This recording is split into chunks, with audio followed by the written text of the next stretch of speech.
So mankind seems absolutely obsessed with the notion of story, or I would say beholden to the notion of story. If you think about foundation myths, the great religious texts of the Bible, the Quran, through to, you know, all of literature, even sort of simple family lore, you know, when you gather at Christmas around the table and you regale each other with stories from the family history, recent and past, through to advertising and the fact that many charities feel they need to make their ask in the form of making it a story about someone that their charity is helping. So story pervades every aspect of human life. And one of the reasons for that is that story helps us organise events, feelings, emotional responses, calculated decision-making processes. It helps us organise them into a sequence, even though they might not have happened in that sequence, but it allows us to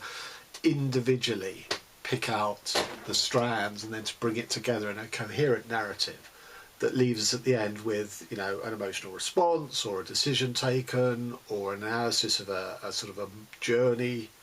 of understanding taken.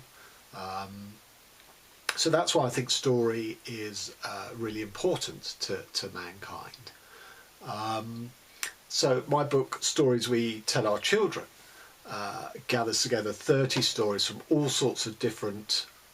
sources, storytellers, the content of those stories. Some are verbal stories,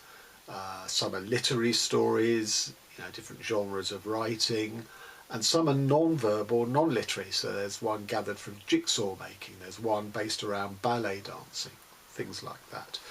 Because I'm not particularly interested in the stories,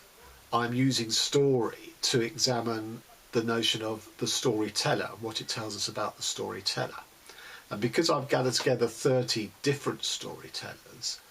I'm really using that to analyse society's generation of these stories, even though some are sort of from private individuals, others are sort of official authority, you know, generated stories. I am concerned with the whole body of narrative, whether it's official or unofficial, that is being fed to our children. Because when children are born, they're prelingual, and as they are introduced into the world of language and writing, you know, in time they will be able to make up their own stories, but at that point they are being bombarded with stories from society, be that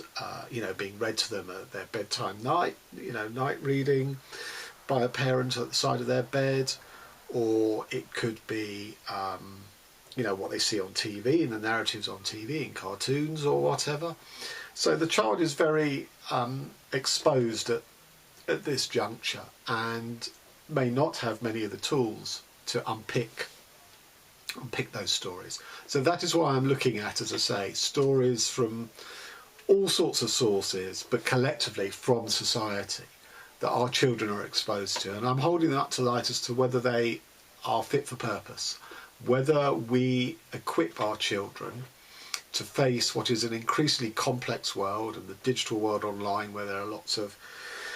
dangers lurking, and asking the question, you know, do we need different forms of narrative? And even if you look at sort of something like COVID-19, which has really ripped up the rule book as to how we conduct our lives and our behaviours as we're sort of, you know, under lockdown, we're thrust back into our homes,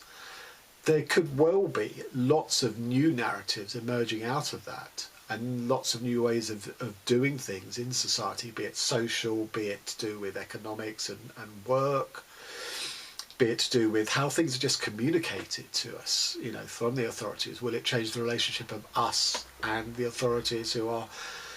you know, at the moment handing down these, you know, these warnings and imperatives as to how we should conduct our lives to minimise transmission of the virus. So everything is narrative, but not everything is story. And even where story is so prevalent,